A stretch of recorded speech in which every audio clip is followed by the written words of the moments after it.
We all have it, but rarely tap into it. Creative inspiration, creative vision, creative energy. Well, in season 2 of Claiming Space, the podcast, I'm focusing on ways to tap into that creative energy. What it looks like, what it feels like, and how it re energizes me. Welcome to Claiming Space, the podcast. I'm Gail Austin, an artist, a visual storyteller, a dreamer, and a self confessed museum lover. Join me as I reconnect with nature, art, and those gifts right in front of us. Stories are powerful. They can be inspiring, they can be shocking, but most of all, they should be authentic. Our ancestors passed down stories as oral record of what came before. In Claiming Space, the podcast, I'm sharing stories that shaped who I am. The good, the not so good, but always important stories that made me pivot and keeps me moving forward. A few weeks ago, I woke up and realized that what I've been living through for the past 18 months could be called a chaos timeline. After this, I had a few questions come straight to mind. What does that mean? And how do I make my way through the chaos? It might be easier to walk through my timeline. My chaos timeline began in September of 2024 when I was laid off. Now, granted, I could see it coming. There were some inklings prior to the event, and I had a feeling about it. I had started to do some prep for next steps. And after that initial call where they give you the news, honestly, you feel less than, even though you may be prepared. Your insides kind of twist up and you think, God, what am I going to do? I took a breath and I stepped back. I had already planned on taking a few days off the following week to visit the Huntington Library. And the chaos news did not derail this visit. I still went to Huntington Library and walked the gardens and enjoyed a different section I hadn't seen in a while. And that was my reset. Nature, quiet, peace in the middle of the chaos. That was my moment to say, okay, this happened. Now what? I enjoyed the gardens. I took a few pictures because that's what I normally do. I keep training my eye to capture what I'm seeing in the moment. Just what I see, not touched up or changed around, just what I see. And that's my way of getting through.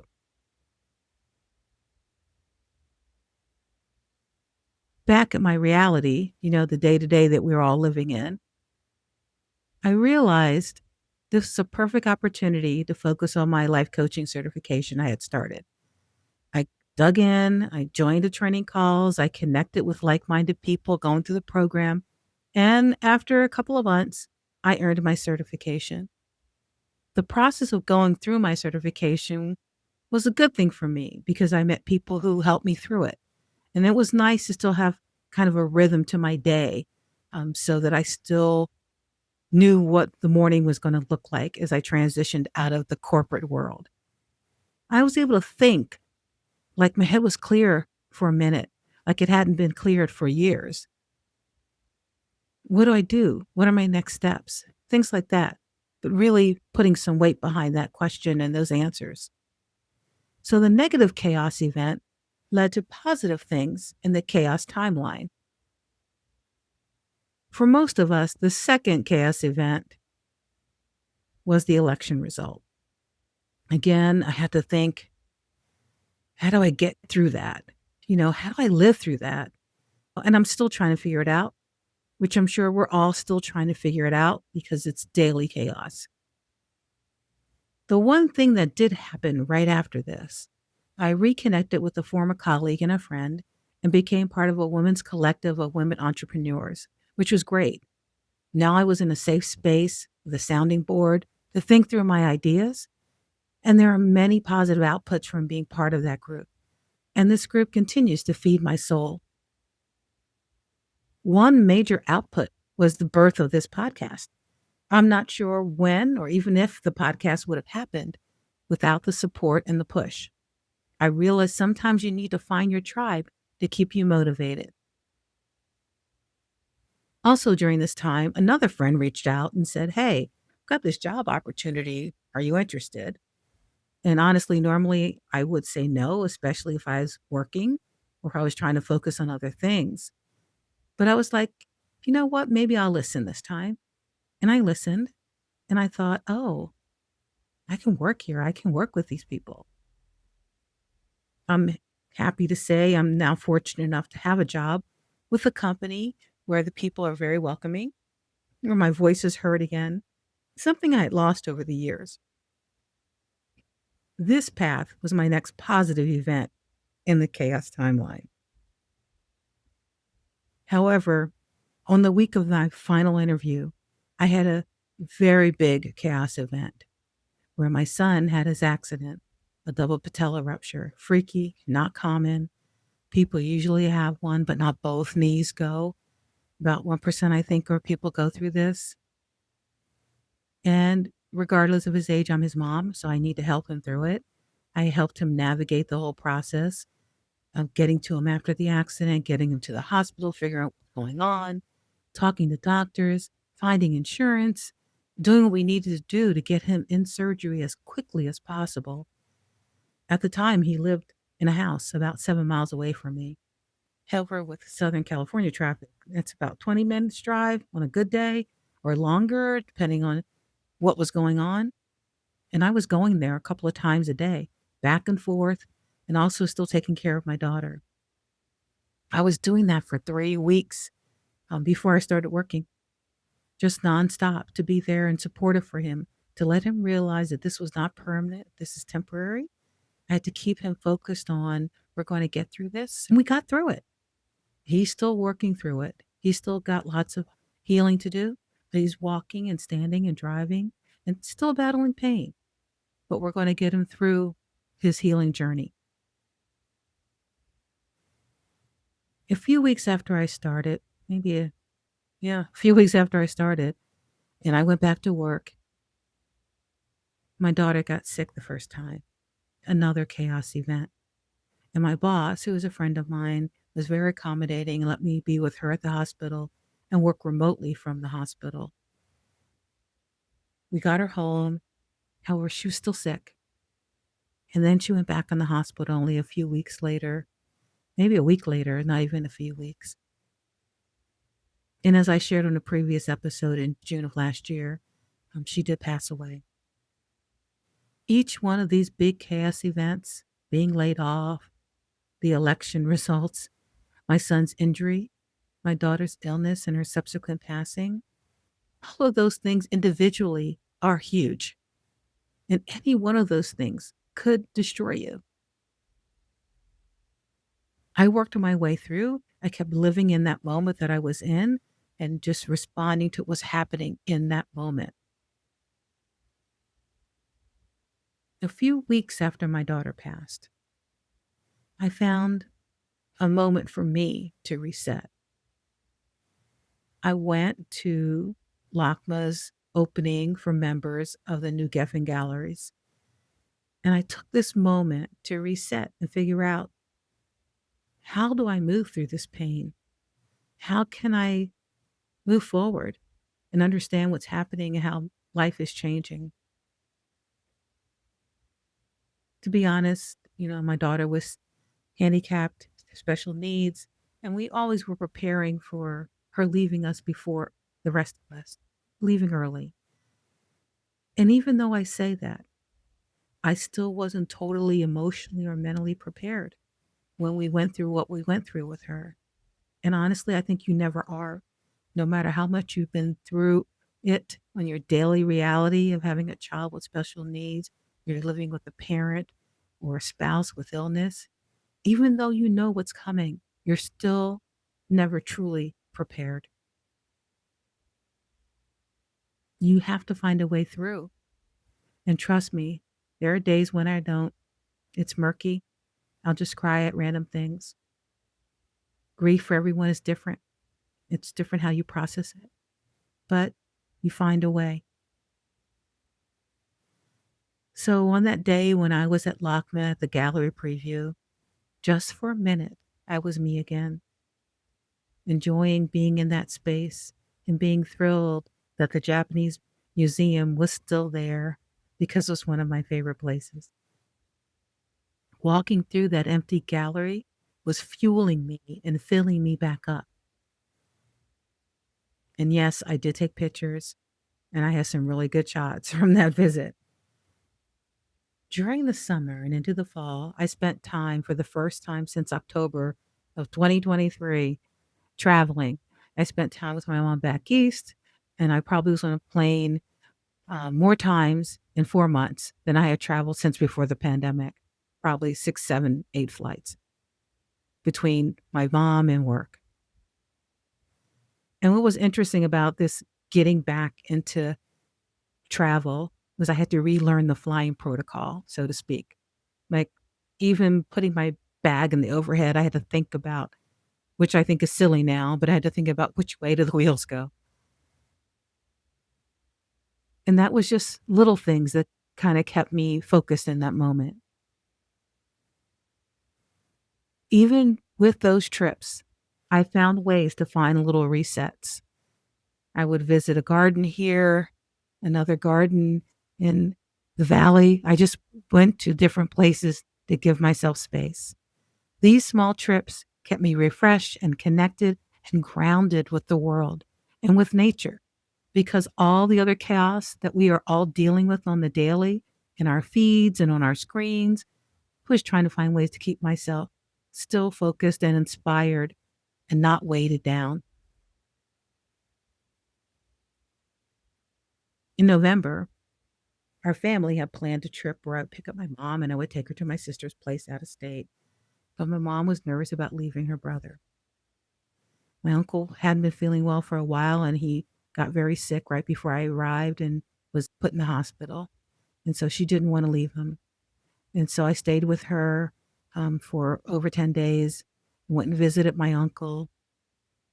And I could see that, life was leaving him.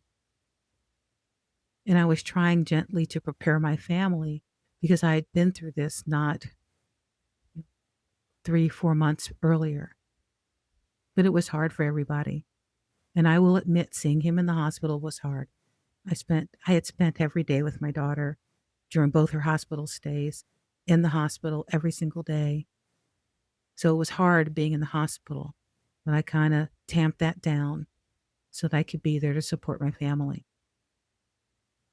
My uncle was in and out of the hospitals and care for a couple of months, and sadly, he passed away in January. He lived a good long life, and we were lucky and blessed to have him as long as we did.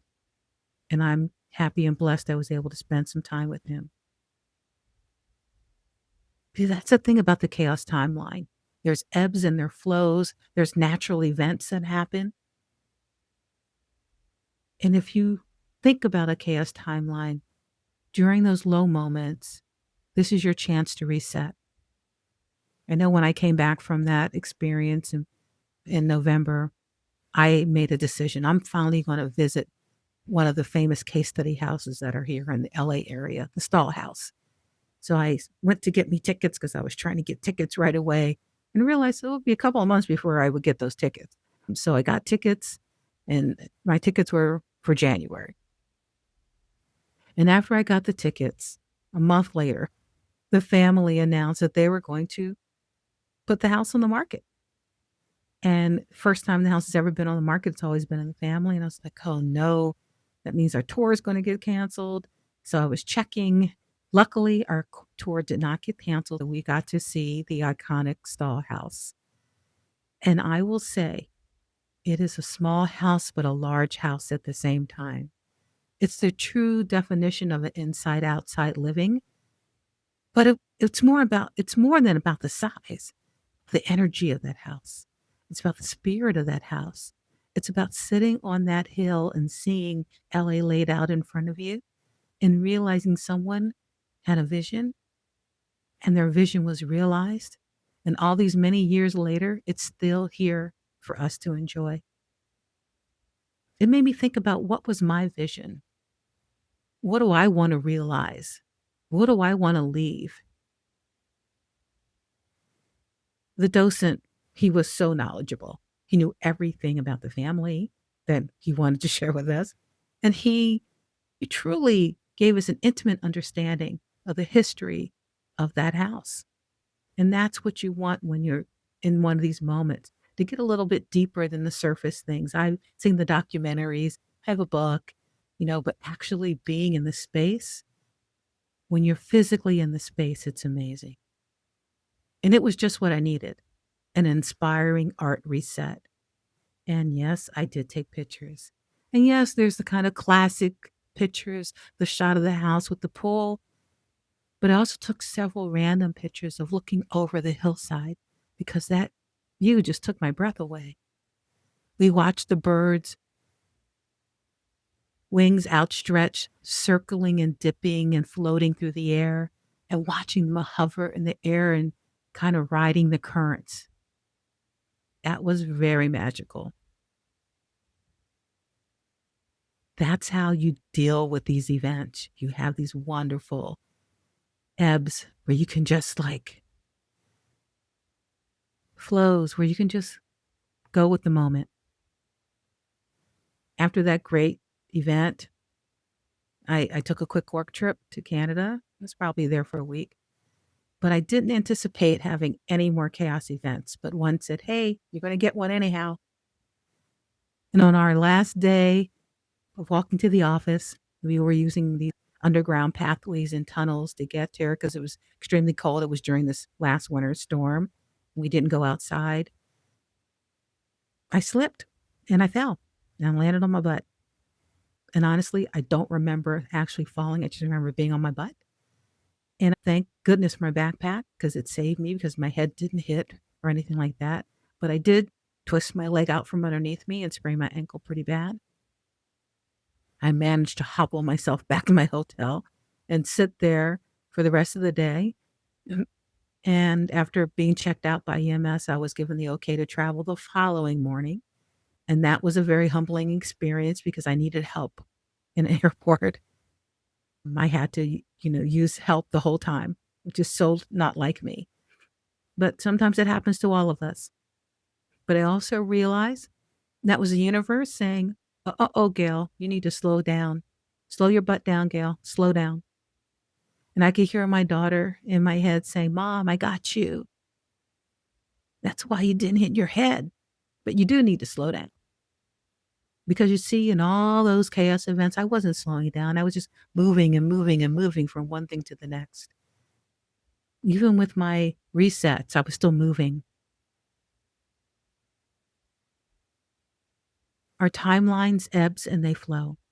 And we have to recognize what's going on and understand the moment and try to work our way through. However, we need to work ourselves through it.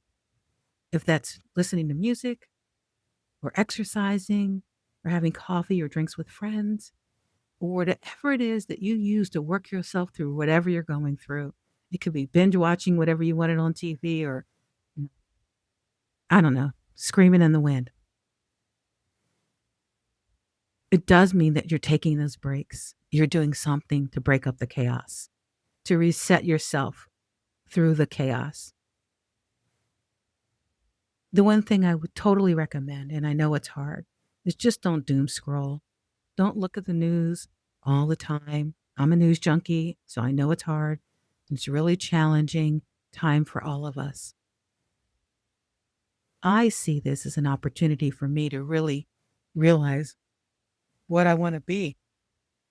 What is my legacy? I think about the ancestors and what they went through, about their struggle, ever present in my mind, given what's going on right now. So much happened in my lifetime. And how do I step up? How do I show up? One of my favorite quotes from Toni Morrison is my guiding principle right now. She said, "This is precisely the time when artists go to work.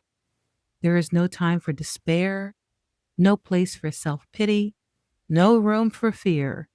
We speak, we write, we do language. That is how civilizations heal. So I intend to speak. I intend to write. I intend to do pictures. So for all my artist friends out there, this is when you go to work. For all my activist friends out there, this is when you go to work. For all my people who are struggling to get through every day, give yourself some grace because this is hard and you'll find some way to make a difference. We are all living through a chaos timeline. So let me leave you with this final thought. We will get through this, whatever it looks like on the other end. On the other side, I just don't know what it is. But we will get through this.